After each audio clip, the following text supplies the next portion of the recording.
Bueno, vamos a leer Mateo capítulo 10, 26 al 33. Mateo capítulo 10, verso 26 al 33.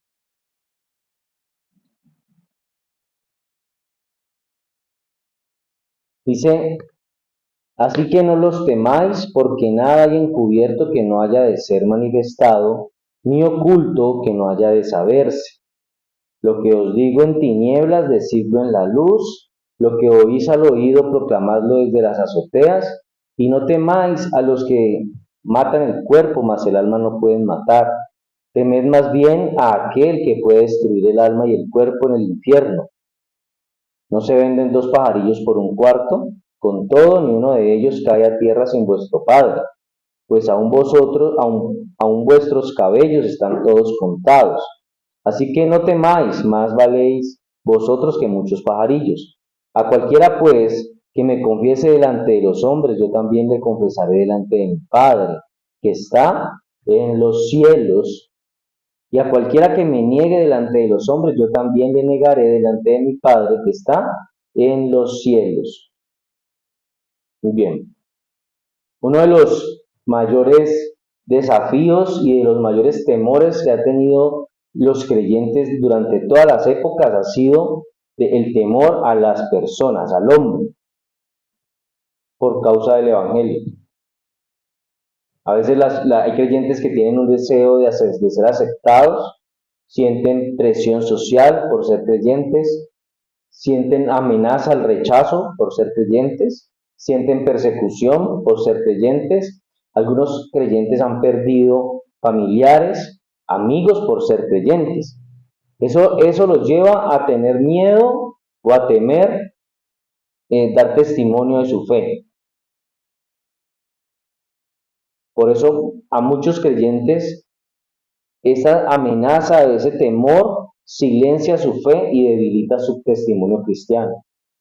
Jesús sabía esto, por eso en ese capítulo Mateo 10, mientras él estaba enviando a sus discípulos a una misión, él no les prometió comodidad, no les prometió éxito visible, no les prometió reconocimiento, sino que les advirtió que lo que iban a tener era oposición, persecución y sufrimiento.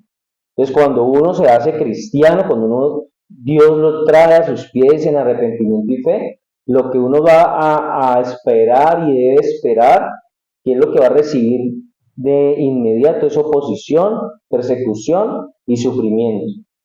Por eso, aceptar a Cristo y venir a los pies del Señor y ser creyente y practicar la fe no es fácil. Y no tuvo que haber sido fácil para los discípulos de Jesús en su momento, como tal vez no lo es fácil hoy para muchas personas. Sin embargo, en medio de esa advertencia que Jesús está haciendo, Él introduce unas palabras que traen profundo consuelo y afirman espiritualmente al discípulo. Y esas palabras en Mateo capítulo 10, 26, 33 es un pasaje que nos muestra a Jesús confrontando directamente ese temor que pudieran sentir ellos, ese temor que pueden sentir los seres humanos, y lo empieza a reemplazar con una visión más elevada de lo que es la soberanía de Dios, el valor del cristiano y la importancia que tiene confesar a Cristo públicamente. Por eso el texto que estamos estudiando hoy no es una exhortación a que nos volvamos héroes cristianos, sino que es una enseñanza profundamente reformada. La seguridad del creyente descansa en un Dios soberano que gobierna, cuida y además recompensa a los suyos, y en donde cuya gracia produce una confesión fiel de Cristo delante de todo el mundo. Nosotros, cuando venimos al Señor, descansamos en que tenemos un Dios soberano que gobierna y nos va a cuidar. Y eso nos lleva a que podamos confesar a Cristo en la calle, en el trabajo, en el colegio, en la universidad, donde quiera que estemos. No podemos temer confesar a Cristo, no nos puede dar vergüenza decir que somos cristianos, que la gente lo sepa. Por eso el tema de hoy lo hemos llamado: no temas al hombre, teme a Dios y confiesa a Cristo. No temas al hombre, teme a Dios y confiesa a Cristo. Entonces en Mateo capítulo 10 hay un llamado a los discípulos de Jesús a que vayan a una misión. Por eso el capítulo 10 de Mateo se conoce como un discurso misionero. Jesús está enviando a 12 de sus apóstoles a predicar el reino. Pero Él les dice, o les da una advertencia de que ellos van a ser tratados como Él ha sido tratado. ¿Cómo fue tratado Jesús? Como mentiroso, como blasfemo, como que era aliado de Satanás. Entonces Él les dice, ustedes van a ir a esta misión, pero van a ser tratados como yo he sido tratado. Por eso en esos versículos previos que vimos el domingo pasado, Jesús hablaba de que iban a tener persecución, traición familiar, ¿cierto? Juicios, incluso muerte. Por eso en esto que vemos hoy, este pasaje, esta porción de Mateo, que es verso 26 al 33, esta parte ya funciona como una sección en la que el Señor da un poco de aliento y está respondiendo una pregunta que está implícita. Cuando Él los envía a esa misión, les dice que va a haber persecución, que va a haber traición, que va a haber muerte, hay una pregunta implícita. ¿Cómo puede un discípulo mantenerse fiel cuando el costo de seguir a Jesús es tan alto? ¿Cómo?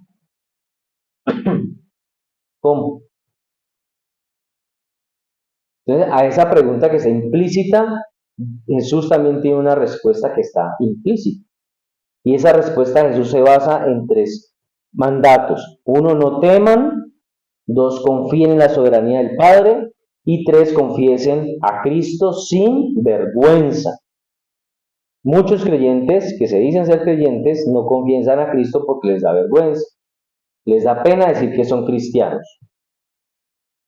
El primer punto es: la verdad del Evangelio no puede ser silenciada.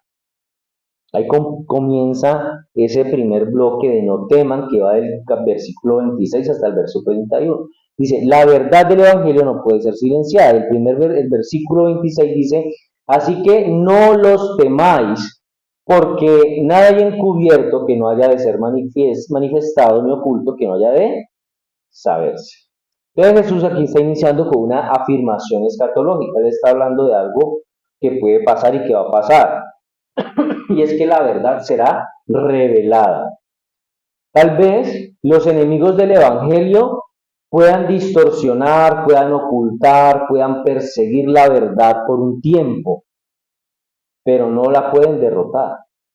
Durante muchos años, durante muchas épocas de la historia humana, los enemigos del Evangelio han intentado distorsionar el Evangelio, ocultar el Evangelio, perseguir el Evangelio, pero no lo han podido derrotar.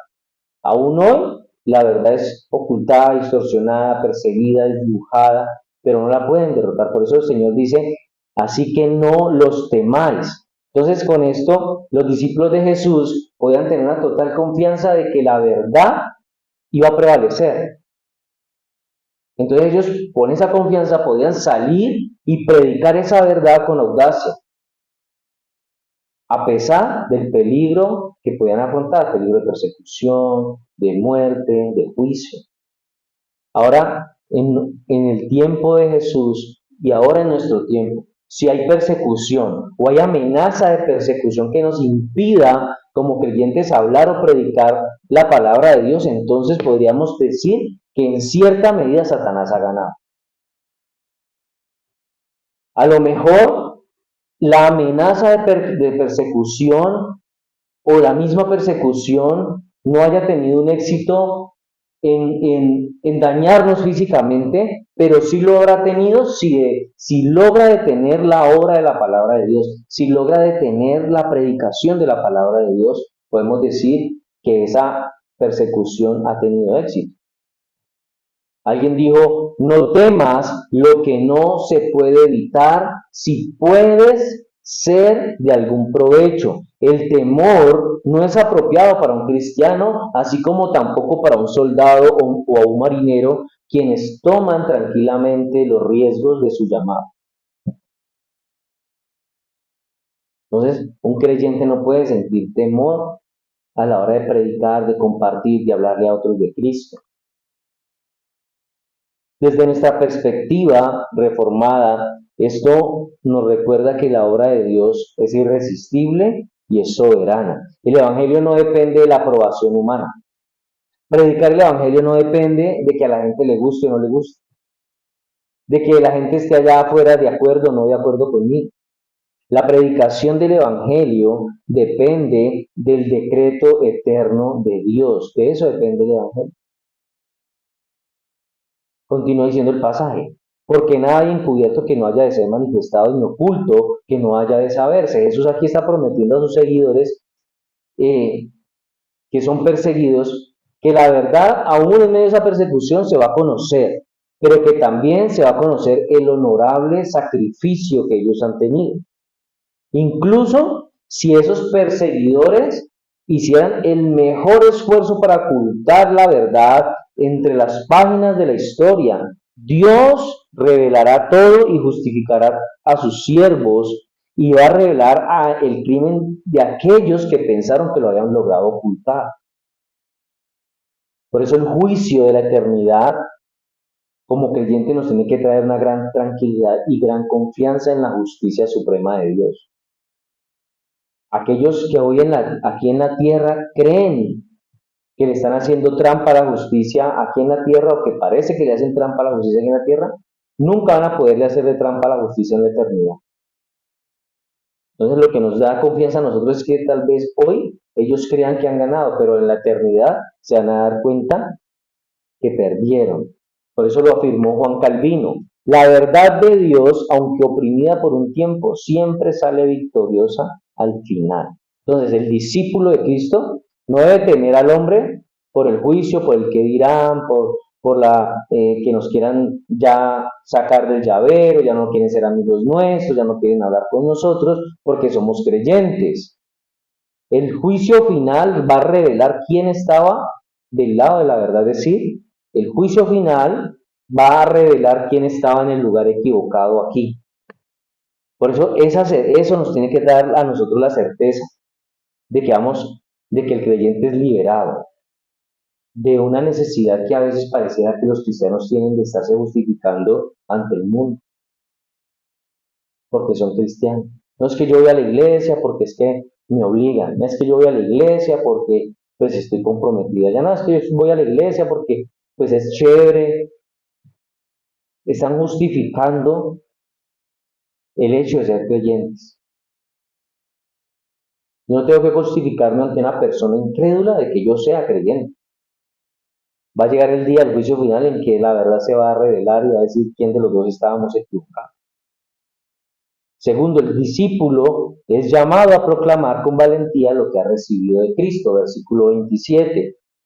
Lo que os digo en tinieblas, decidlo en la luz, y lo que oís al oído, proclamadlo desde las azoteas. Aquí Jesús está estableciendo una transición clara. Él primero le dio una instrucción privada a los discípulos.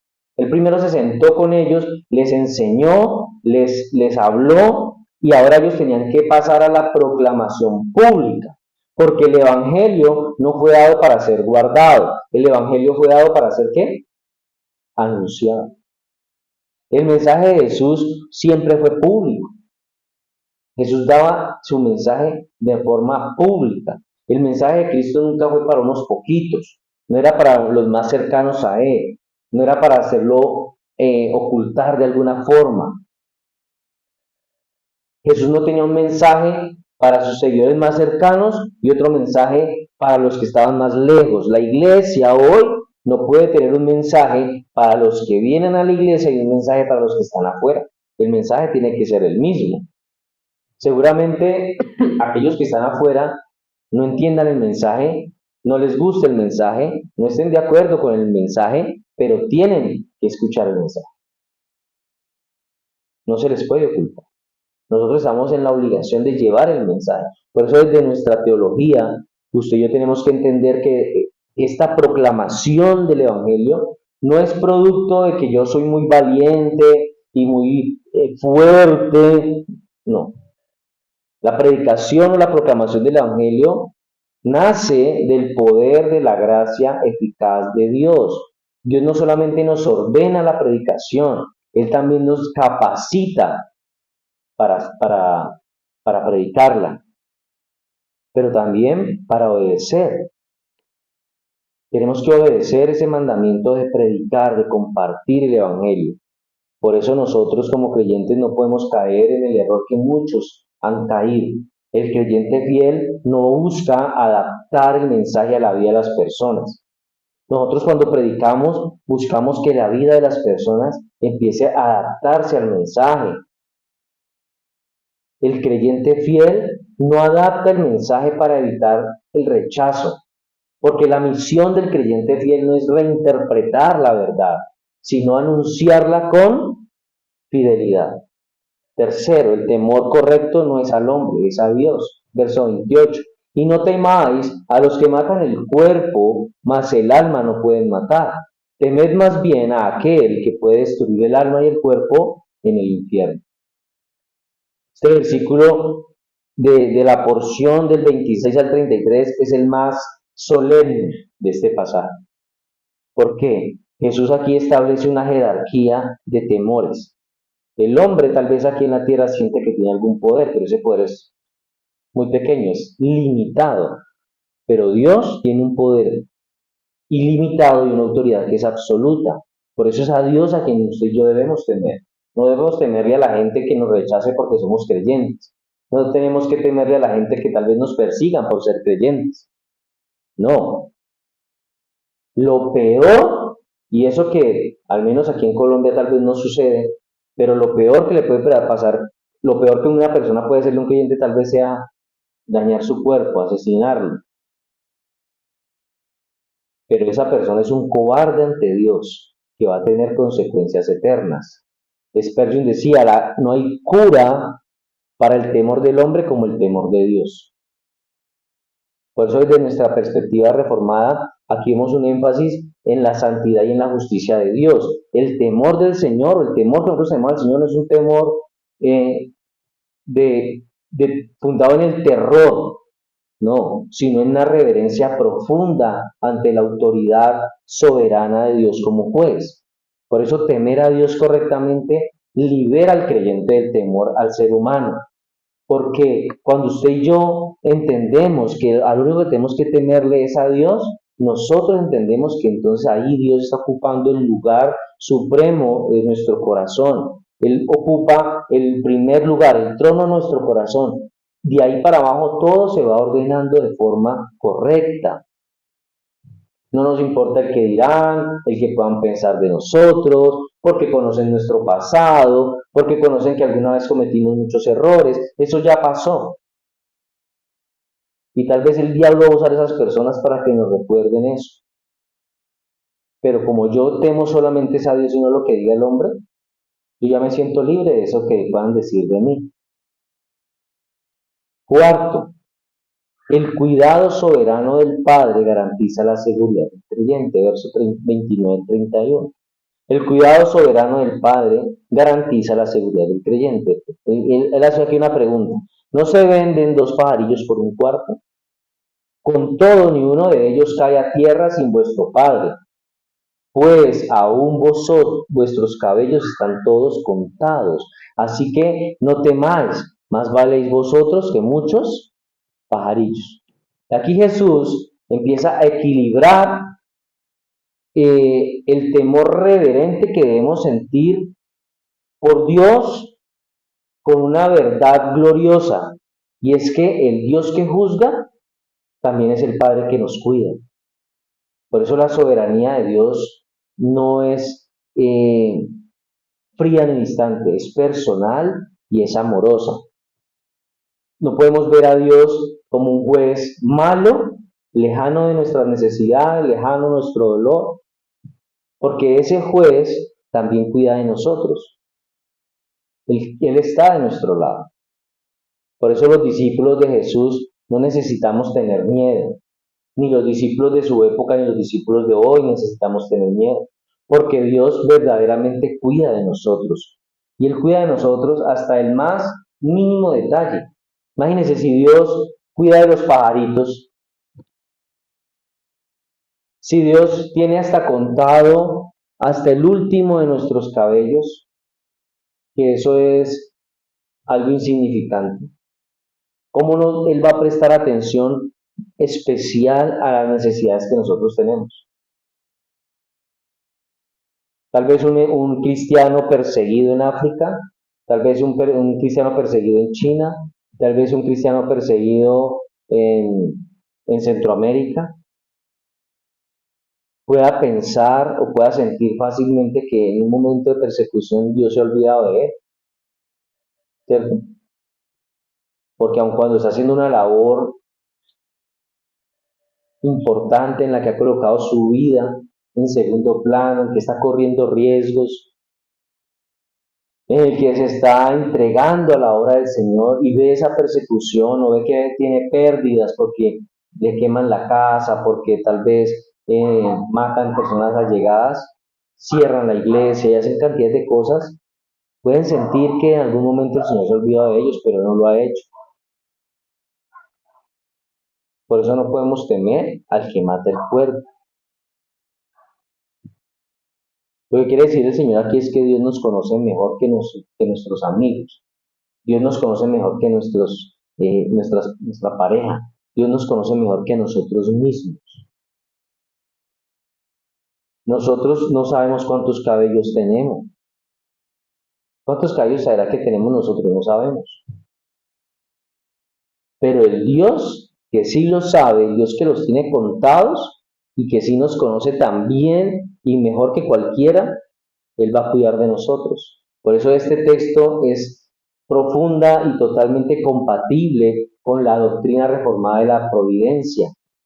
Nada sucede en este mundo y nada va a ocurrir en este mundo que esté por fuera del decreto de Dios. Ni siquiera los detalles más pequeñitos, ni siquiera la cantidad de cabellos que podamos tener, se sale por fuera del decreto de Dios. La gente mantiene diciendo, y parece una palabra, y ya se volvió una frase, Dios sabe cómo hace sus cosas, Dios sabe cómo hace sus cosas, Dios sabe cómo hace sus cosas. Es una frase que ya todo el mundo la dice, pero no entienden que todo sucede porque está dentro del decreto de Dios, dentro de la providencia divina de Dios. Si Dios puede gobernar los eventos más insignificantes, ¿cuánto más Dios puede cuidar de aquellos que han sido redimidos por la sangre de su Hijo? El creyente, el cristiano es valioso para Dios no porque tenga un mérito propio, sino por la gracia divina de Dios, por lo que Cristo hizo en la cruz. Por eso es que nosotros valemos. Nosotros no tenemos un valor intrínseco solamente porque somos seres humanos, no, sino por lo que Cristo hizo en la cruz. Quinto, la confesión pública de Cristo como evidencia de una fe verdadera, versos 32 y 33. A cualquiera, pues, que me confiese delante de los hombres, yo también le confesaré delante de mi Padre que está en los cielos. Y cualquiera que me niegue delante de los hombres, yo también le negaré delante de mi Padre que está en los cielos. Estos dos versículos nos están enseñando que la salvación no es por obras, sino que es la evidencia externa de una fe verdadera, de una fe genuina. Cuando nosotros hacemos o damos una confesión de Cristo, esto quiere decir que esa confesión de Cristo es el fruto inevitable de un corazón que ya fue regenerado. Cuando nosotros hablamos de Cristo, cuando nosotros confesamos a Cristo, cuando nosotros compartimos de Cristo, no lo hacemos para salvarnos, lo hacemos porque ya somos salvos. Porque usted no escucha a la gente por ahí hablando de Cristo, compartiendo de Cristo. No lo hacen, no pueden hacerlo, porque no tienen un corazón regenerado.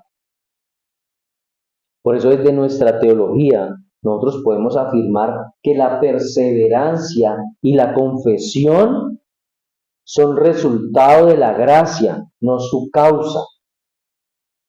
El que ha sido unido a Cristo, el creyente, nosotros, cuando hemos sido unidos a Cristo, no podemos en última instancia negar a nuestro Señor. Pase lo que pase, nosotros no vamos a poder negarlo, porque estamos unidos a Él. Nuestro corazón es un corazón que ya ha sido regenerado, salvado, justificado.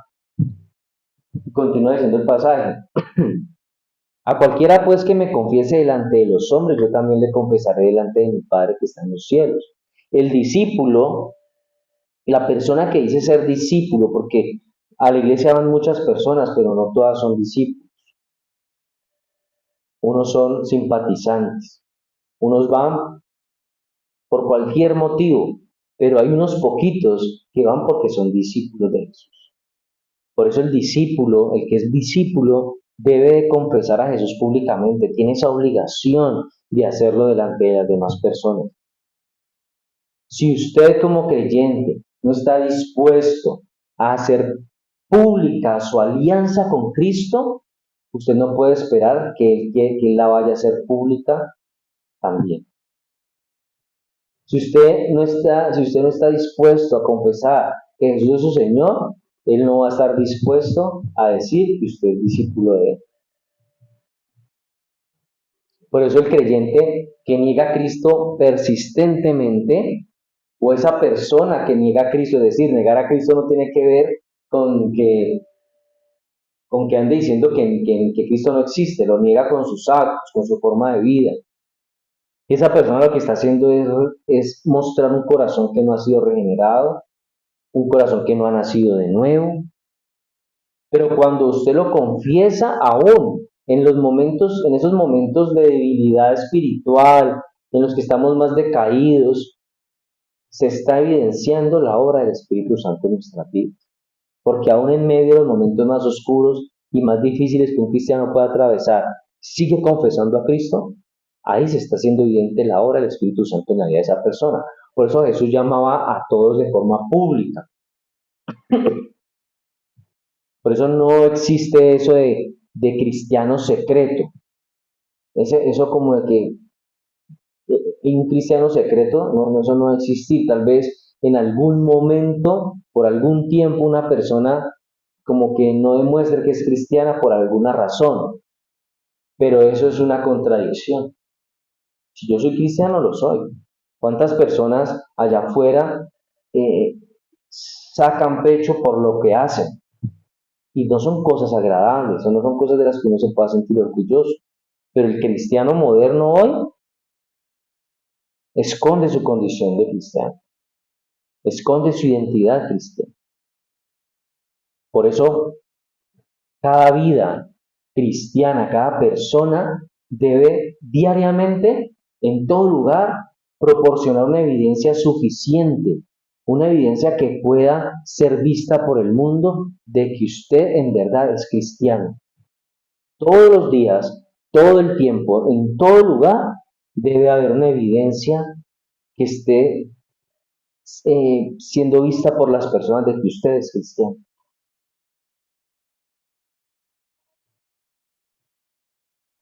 Podríamos decir que es muy triste que hoy muchos cristianos modernos, si fueran arrestados por el delito de ser creyentes, por el delito de seguir a Jesús, y que los llevaran a una corte, a un tribunal a ser juzgados, a esas personas en ese momento les retirarían los cargos, porque no habría suficiente evidencia.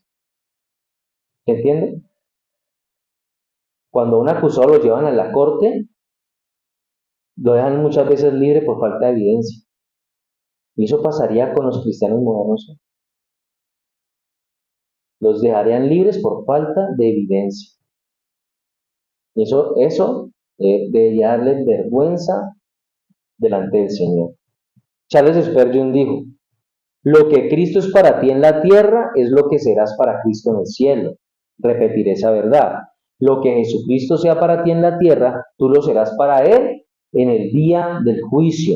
Si Él es querido y precioso para ti, tú serás precioso y querido para Él. Si tú pensabas todo de Él, Él pensará todo de ti. Entonces, todo lo que sea el Señor para nosotros hoy, aquí, en este mundo, es lo que vamos a hacer para el Señor allá en la eternidad.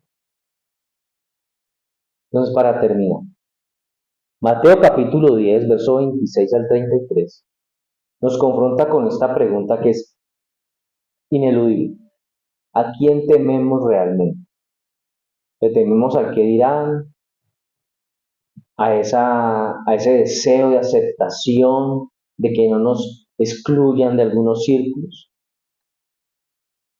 Vivimos en una época donde confesar a Cristo tal vez nos trae a nosotros rechazo, nos puede traer burla, ¿cierto? Exclusión, incluso hasta pérdida de muchas cosas. Pero Jesús nos está recordando con este pasaje que el temor correcto, la confianza en la soberanía del Padre y la confesión del Hijo son las marcas del verdadero discípulo. Si usted no tiene el temor correcto que es en Dios, si la confianza suya no está en la soberanía del Padre y en la confesión del Hijo, entonces usted no es un verdadero discípulo. Por eso este pasaje nos llama a nosotros a examinar nuestro corazón, a hacernos tres preguntas. ¿Hemos permitido que el temor al que dirán o a las personas silencie nuestra fe, debilite nuestro testimonio cristiano? ¿Confiamos realmente en el cuidado soberano de nuestro Padre en cuanto a que no importa lo que pueda suceder por causa de la proclamación del Evangelio, a mí Dios me cuide? ¿Confesamos a Cristo con nuestras palabras y con nuestra vida? ¿O somos esos cristianos que mantienen por ahí en secreto, que solamente saben que son cristianos en la casa y en la iglesia y en el resto del mundo nadie lo sabe? Tenemos que pedirle al Señor que nos conceda una fe que no se esconda, una fe que no se avergüence del Evangelio, una fe real en Cristo, un temor que esté correctamente ordenado en quién debemos temer y en una confesión que realmente glorifique a Cristo todos los días, cada día, todo el tiempo, en todo lugar. ¿Hasta cuándo? Hasta el día aquel en que Él nos confiese también delante del Padre, en que Él no nos vaya a negar delante de Él. ¿Okay?